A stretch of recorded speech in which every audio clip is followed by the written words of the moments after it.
In the game of Dungeons & Dragons, sometimes the most difficult challenge is building a combat encounter that is, itself, a difficult challenge. So grab your monster manual and crack open the Dungeon Master's Guide, because today we're looking at the mechanics of building a combat encounter.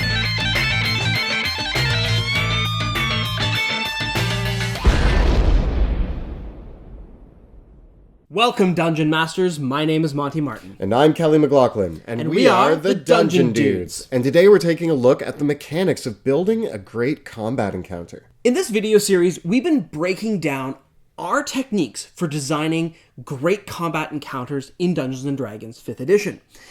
In this video, we're focusing on the mechanics of encounter difficulty and how that factors into a monster's challenge rating so we can produce encounters that are exciting and challenging for our players rather than frustrating slogs or easy encounters that players blow through.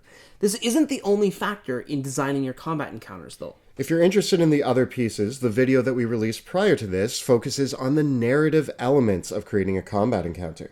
This will help you create an engaging conflict that underscores the battle itself and gives it real meaningful consequences and real stakes. So no matter how difficult the encounter actually is, it still feels like it has a purpose at your game table.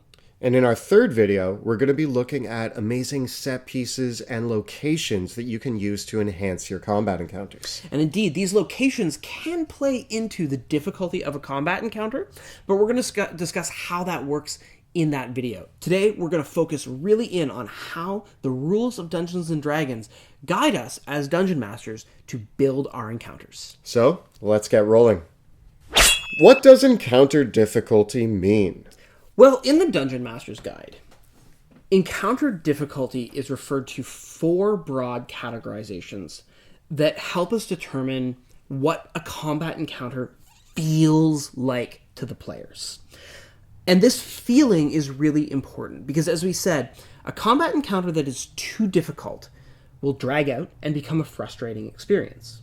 Whereas a combat encounter that is too easy won't really engage the players. They might feel a little bit bored or like they're walking all over everything. That being said, a difficult encounter can still be very interesting and fun. So can an easy one. The most important thing when we're assessing our encounter's difficulty is really figuring out how many resources it's going to take up from our party and whether or not this encounter has a chance of causing enough damage to the player characters that it puts them at the threat of death. Deciding how many of your encounters are going to be difficult and have that real death threat on the table is an important factor. Even if your chance of killing a PC is as low as 5%, over the course of an entire campaign, a 5% fatality rate in your combat encounters is going to yield a slaughterhouse of a campaign, because if your campaign has 200 combat encounters, that means there's going to be 10 fatalities across your entire campaign, which is crazy when you think about it. That means that if you have 5 players in your group, every player's character dies twice, which to me, that feels excessive. Player characters can handle over the course of a campaign their own character dying like... Once? Maybe twice. Yeah.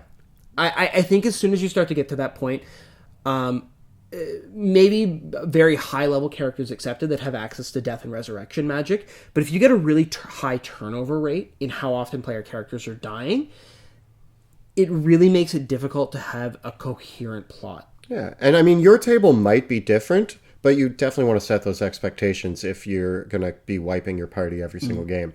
But that's why it's important to know the difficulty challenge that you're going to be throwing at your players. The other thing that's important about combat difficulty is that, generally speaking, harder combats take longer to resolve at your table. And so, in my experience, one really difficult or deadly encounter might take an hour to play out, but an easy or moderate encounter might only take 10 to 20 minutes. And that really has an impact on how much your player characters can accomplish in a single game session. So we have 4 different categories that we break this into for combat encounters. They are easy, moderate, hard, and deadly. Easy combat encounters are usually pretty trivial for the players. They can usually blow through these without breaking a sweat and probably don't take a lot of damage or even use many spell slots. I even say that by the time you reach higher levels in your campaign, these might be more narrative than actually rolling initiative. Yeah, an easy combat encounter usually represents a scenario where the player characters might have caught several enemies unaware or isolated them or separated them somehow, or they've caught a lone lurking monster on its own. Where easy encounters become really, really interesting is I like to have patrols of wandering monsters constructed around the idea of an easy encounter that can wander in to a moderate or difficult encounter and be a game changer in that respect. That way it relies more on the players and how they execute their plans. If they can find this easy encounter and take it out before dealing with another encounter, then it's a breeze. But if they stumble upon that moderate encounter and then that easy encounter stumbles in, it's now a much more difficult encounter. Moderate encounters are your bread and butter for encounters, and you can usually throw a few of these at your party before they need a short or long rest to recuperate. It's going to whittle them down a little bit. Usually they're going to take a little bit of damage, and they're on average going to last about 2 to 3 rounds. Now, the thing with moderate encounters is that an individual moderate encounter doesn't pose a lot of threat to the player characters. It's only when several moderate encounters happen successively that the player characters start to get worn down. They won't take a lot of damage from one of them and may not have to use a lot of spell slots, but over the course of an adventuring day they will. Now, it can be really, really difficult to use moderate encounters effectively. I love making combat encounters where there are waves of enemies that come in as reinforcements as the player characters storm the complex. It's very cinematic in this way, and it's a very effective way to use moderate combat encounters. Moderate encounters only lasting about 2 to 3 rounds means that you can have several of them in one game session. And usually that's a great way to kind of have them be the troops standing in front of the main combat encounter that you're going to be facing. You have to fight off these waves of enemies and deal with these encounters that whittle them down just a tiny bit. Once we get to a hard combat encounter, we are really getting something that feels like it tests the party's mettle and cunning. This is where they're going to be using more of their abilities and going to have to try to think of ways to solve this combat encounter without getting killed. In a hard combat encounter, player characters can often expect to be reduced to 0 hit points, and the chance of player character death is probably now on the table, especially if the player characters make mistakes and don't work effectively as a team.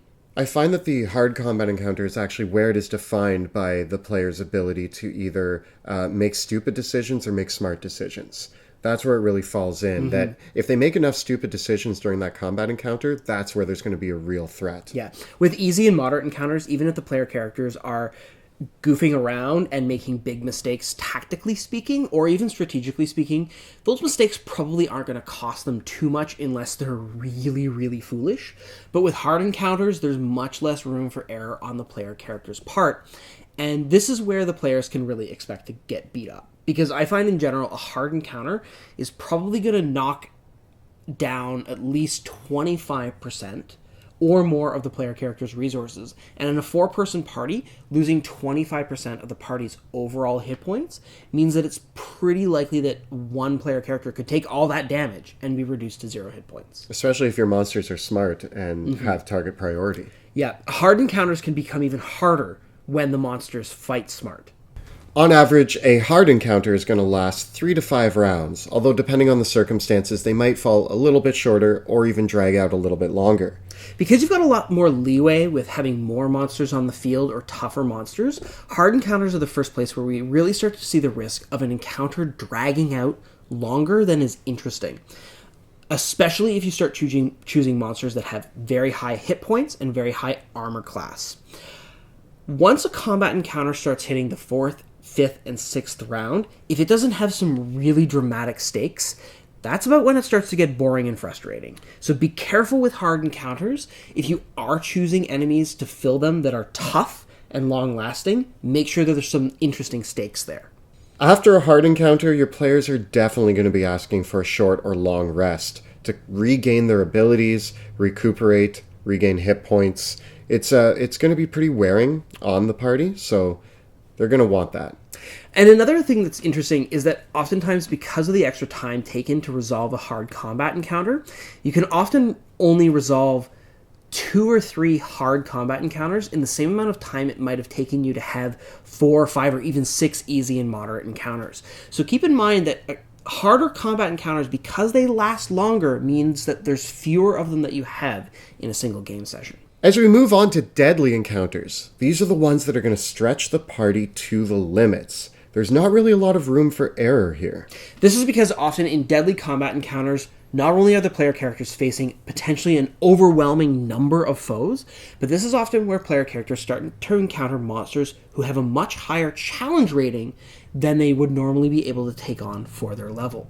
This means that there may be monsters in the combat encounter that are capable of taking the player characters out in a single hit. Ouch.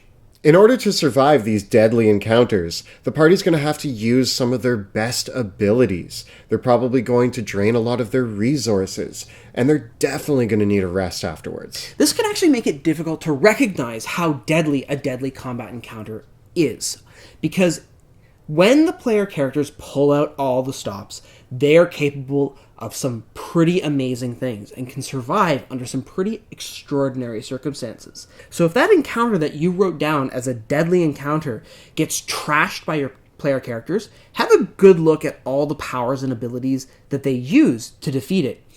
If multiple player characters in your party were expending their limited use abilities or their highest level spell slots, and they walked away with it out of that without taking much damage, they played smart and they used some of their trump cards. And that was why it was a deadly encounter. This also means that you want to be careful about the one deadly encounter being the only encounter that they have between rests, because it means that they're going to be able to dump all of their abilities into that, which is actually going to make it pretty much a cakewalk for them. Especially if your player characters have abilities which stun or incapacitate their foes. These are the bane of a deadly combat encounter, especially that this is the only combat encounter you're going to have today situation. For my money, the deadly combat encounter is one of the biggest gambles. Because if the player characters make mistakes, if the dice go against them, the results can be catastrophic. I myself have been guilty of throwing my players in front of deadly combat encounters because I felt it was the only way I could put up a fight.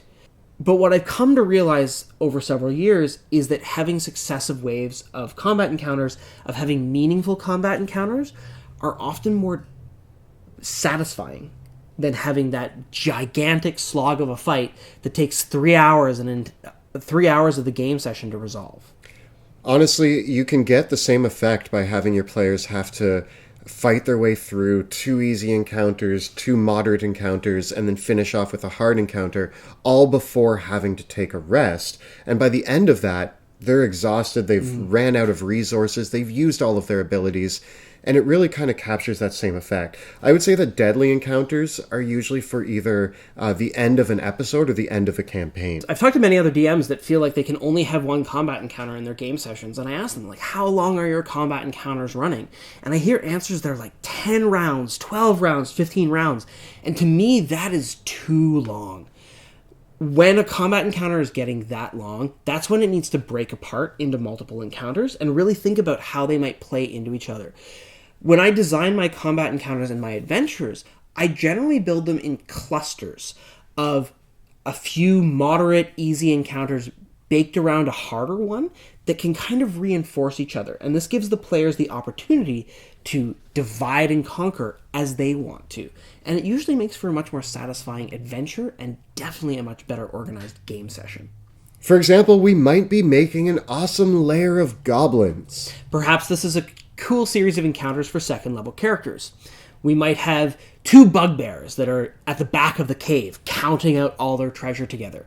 These 2 bugbears encountered on their own might be a hard encounter for our second level characters. Off in another room, maybe we have 6 goblins playing cards. This is your moderate encounter.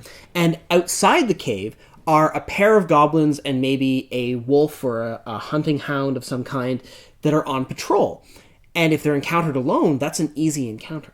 But now, based on the way that the players approach this situation, they could easily be able to deal with an easy encounter, a moderate encounter, and then finish off with a hard encounter without really expending a lot of resources.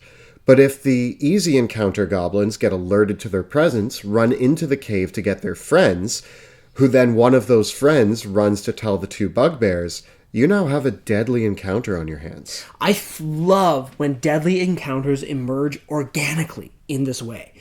It creates circumstances where the players felt like their choices mattered and they saw how the circumstances came together. This, to me, is the best place to use deadly encounters, as the sum total of all the other encounters that are in the given area. I love this idea of dividing your encounters into different sections, but in any dungeon that you create for D&D, it's likely that it's not just a series of separate rooms. There's reasons for enemies to leave those rooms to alert their friends, to let everybody else know that they have intruders or that something's going on.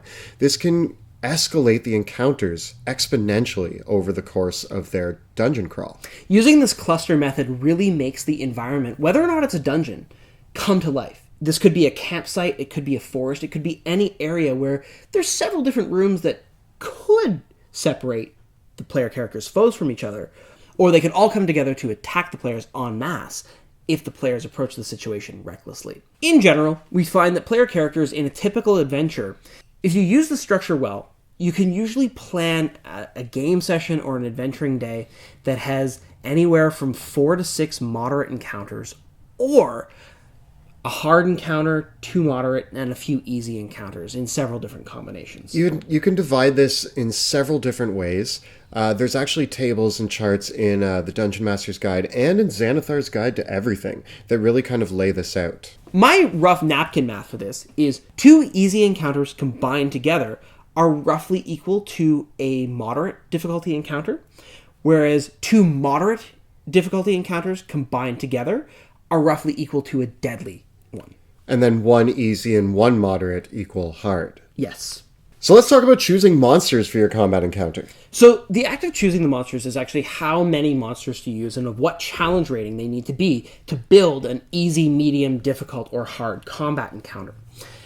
Now, the rules in the Dungeon Master's Guide present you with this very complex system of adding together the number of monsters, their experience point values, and doing this calculation, which is super arcane, time-consuming, and I hate it. Yeah, I never bother with it. Yeah. There's much better resources in Xanathar's Guide to Everything for creating combat encounters. Yeah, because in Xanathar's Guide to Everything, there is a series of tables that lay out how many monsters of a given challenge rating are equivalent to 1 player character of a given level. In addition to this table, it also recommends a solo monster challenge rating in a separate table, which tells you what challenge rating monster to use to pose an adequate single monster challenge to a group of player characters. Using these 2 tables together, we found is a much more effective way to populate our encounters. When we're using the tables in Xanathar's Guide to Everything, there's some pretty simple calculations to determine how many enemies to throw into your combat encounter. An easy combat encounter is created by choosing a number of monsters equal to 50% of the number of players in your party. A moderate combat encounter is created by matching your number of players to the number of monsters in a 1-to-1 way. So if you have a group of 4 player characters, use 4 evenly matched monsters, or maybe 2 evenly matched monsters and 8 minion type monsters. A hard encounter, you're looking at 1.5 times the amount of monsters to players. So again, if you have a group of 4 players, this would be where you might choose 4 monsters that match the group, and then an extra group of minions. So that's the aforementioned easy encounter plus the moderate encounter added together at the same time. And then a deadly encounter is usually double the amount of monsters to players. And again, once you're starting to throw this number of monsters at your party, you can really quickly overwhelm them. But the individual monsters are not so difficult that the players can't take them out.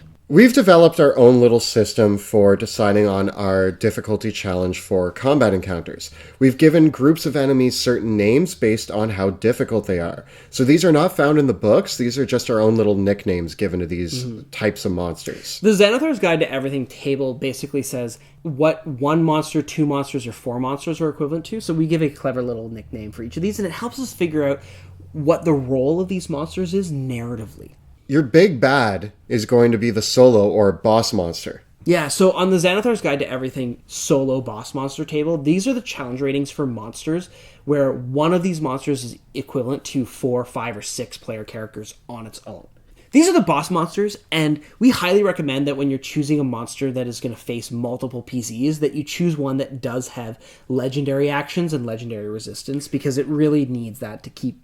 Yeah, if the players are going to go one-on-one against a monster, having those legendary actions and layer actions and things of that sort, just make it more of an even battle. It makes it feel like they're fighting multiple monsters, even though it's just one. Next up on the list is grunts. These are the monsters that are the one-to-one matchup in Xanathar's Guide to Everything's table. One challenge rating 2 monster is about equal to 1 level 5 player character. So if you have a party of 4 level 5 characters, an encounter of 4 ogres is a moderate encounter. Grunts pose a pretty even battle for your players to go up against. They're going to use a lot of their resources, and grunts generally aren't going to have legendary actions, but you're going to have more of them.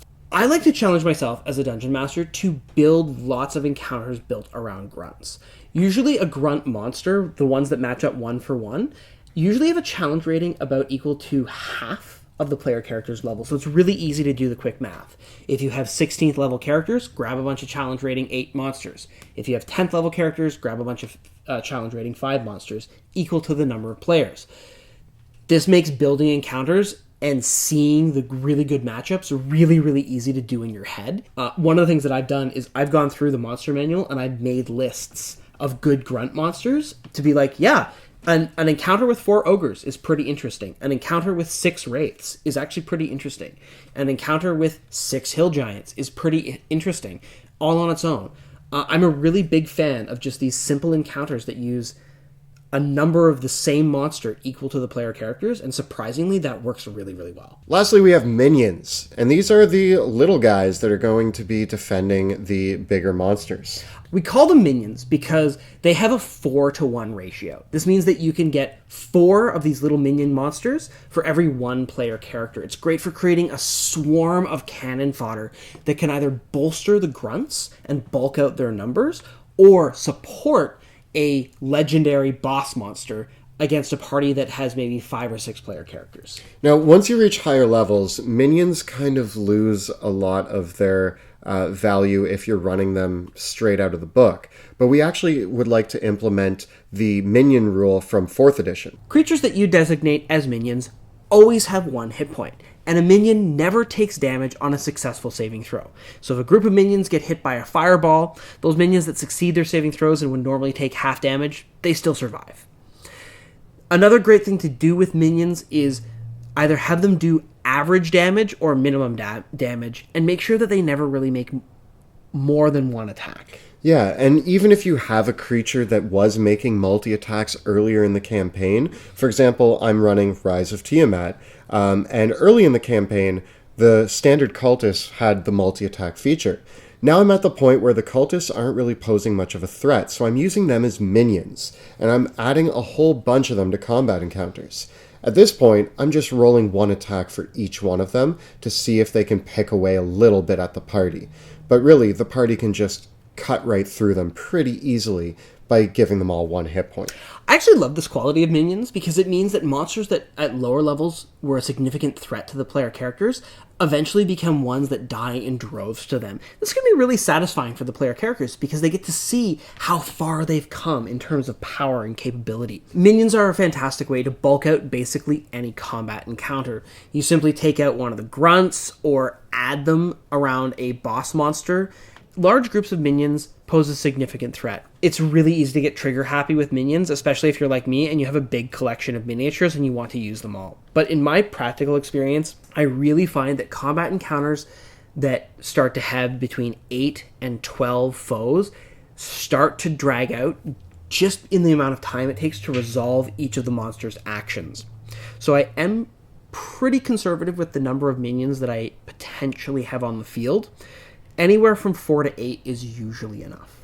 I usually throw my minions out in waves, where a group of about 10 minions will come out. Once they're cleared up, if the combat encounter goes on to a next phase, I might have more minions join that battle as just another group, just to bolster the next force. An easy encounter composed solely of minions, like 8 minions that could show up into any combat encounter, is a great set of reinforcements that add extra stakes to a more difficult encounter. A great example of this would be, say you have a battle against 4 Hobgoblin Iron Shadows against your 5th level characters, but there's a group of Hobgoblin warriors in the next barracks that could come out to aid the fight. The quick matchup table has a lot of gaps in it. There's many monsters that aren't the exact CR, and you can adjust upwards or downwards based on that. Although Xanathar's Guide to Everything does have these expanded tables that have ratios of like 3-to-1 and 2-to-1 that you can also use. I generally just stick to the quick tables myself. I find that's enough, plus doing a quick adjustment in the monster's hit points if I need to use a monster that's 1 or 2 points off the challenge rating in the table. Now that we've looked at all the different ways that you can create difficult combat encounters, the final piece of the puzzle is really understanding your players and setting the right expectations with them about how difficult you want your campaign and your combat encounters to be. Some player characters just want to have a cakewalk and relax, and other players really want to be challenged to their utmost limits. You need to know kind of what your player characters are expecting. And an important calibration I find for myself in particular, I as a DM draw a lot of inspiration from difficult roguelike video games like XCOM, Darkest Dungeon, Dark Souls, and these really difficult, punishing video games where the difficulty curve is quite aggressive. The issue with being inspired by these games for Dungeons & Dragons is that unlike a video game, there's no save mechanic in D&D. There's no retrying. You don't get to try again, and the time investment put into a D&D character and a campaign is not quite the same as the amount of time that you might put into your classic Iron Man XCOM playthrough, where if you fail, you just start again and try again next time. D&D, if the player characters get wiped out, generally that's the end of the story and the end of the campaign. There's creative ways around this. And there's always magic that can raise or resurrect the dead, but generally speaking, there are consequences to a failed combat encounter, whereas in a video game, those are pretty minimal. So if you're calibrating your expectations of difficulty based on the difficulty that you've experienced in video games, it's worth rethinking why that is and what difficulty you're trying to set. On the flip side of this, having your player characters steamroll over a lot of your well-thought-out encounters is not necessarily something to be upset about. Oftentimes, in my experience, when the player characters utterly destroy a combat encounter that I thought was going to be a challenge for them, I remember feeling a little distraught seeing them roll over a dragon encounter that I thought was going to be a challenge, and they all stood up and started high-fiving each other. I realized in that moment that this was something that they were very excited about. And it's actually easier for you to fall on the side of it being too easy rather than going the other way and having a combat encounter be too difficult and realizing that you're about to wipe the party and you now need to start pulling your punches because you weren't intending to do that at this point. I guess you should never intend to wipe your party, but... The party might put themselves into circumstances where they will get wiped out. But when that happens, it should be their own fault. Yeah. Not because you set it up deliberately to be that way. Well, can be a little bit discouraging when your player characters stomp all over your combat encounters. The thing to remember is that a DM, most of the time the players are going to win anyways, and they will epically destroy your plans. It's fairly okay to bulk up a combat encounter that is turning out to be easier than expected by having some enemy reinforcements show up, or just allowing it to resolve itself and have the enemies surrender, and you still end up with an interesting scene. But a combat encounter that is going poorly for the player characters can be very difficult to diagnose and solve in the moment at the table. Because you can't control for that in a combat encounter, the only tools at your disposal as a dungeon master for when a combat encounter has been unexpectedly difficult are either to have the monsters surrender in a nonsensical way or have some reinforcements show up and save the player characters. Sometimes this works, but sometimes it really makes the characters feel like you just bailed them out. And if they detect that, they're not going to trust you anymore. Yeah, it's much harder to pull monsters out of an encounter than it is to play by a golden rule that I learned as a DM, is that your player characters don't know what is in the rooms that they did not explore. So it's very easy during an encounter for you to be like, well, you never checked out that barracks over there. Here come 20 more enemies. That is much easier to add into a combat encounter than it is to have a whole bunch of enemies that are destroying the party, and you have to be like, oh no, how do I pull some of these guys out? It's really weird. It's really much easier to dial up a combat encounter than to pull it back unexpectedly. So I generally, when I'm building my combat encounters, I really swear by the cluster method. I tend to build my combat encounters with lots of monsters that are less than the party's challenge rating or a handful of really, really difficult foes. And I really try to make those circumstances where the party won't be overwhelmed unless they're the ones that cause that to happen. By having your finger on the pulse of that, it will really create organic difficulty in your campaigns that will still create circumstances once in a while where the player characters need to run. And when they need to run, they're going to know it was their fault. If you've run any amazing combat encounters, make sure to tell us about your favorite ones in the comments below. We love to hear your stories, and I always love reading about cool combat encounters. Gives me a lot of ideas, especially interesting combinations of monsters that you might have found. Remember that when you're filling out the monsters, it's not just about the numbers. You really do want to choose monsters that fit the story and the circumstances, that create an environment and evoke a world first. And again, that's why the cluster method is just so damn good, because it feels so organic. It makes the world feel real and not constructed. Like, things can collide against each other, and it creates presence in an organic way of the creatures that serve the story, rather than just being like this by rote of like, now you must fight 4 ogres. Now you must fight the Umber Hulk.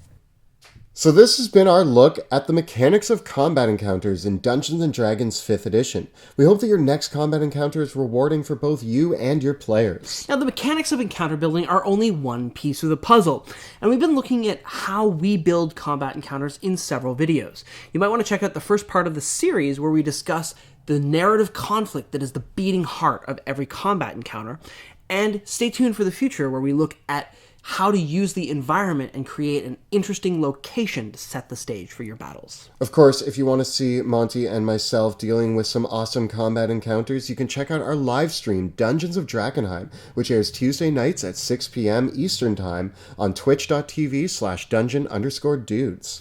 And of course, we've got the prior episodes of the campaign right here on YouTube for your viewing pleasure if you'd like to catch up. And since we talked a lot about monsters today, you can check out our video on monster stat blocks right up over here. And character death is a real possibility when dealing with encounter difficulty. If you want to hear our thoughts on how to cope with that, check out our video right over here. Please subscribe to our channel so that you never miss an episode. Thank you so much for watching, and we'll see you next time in the dungeon.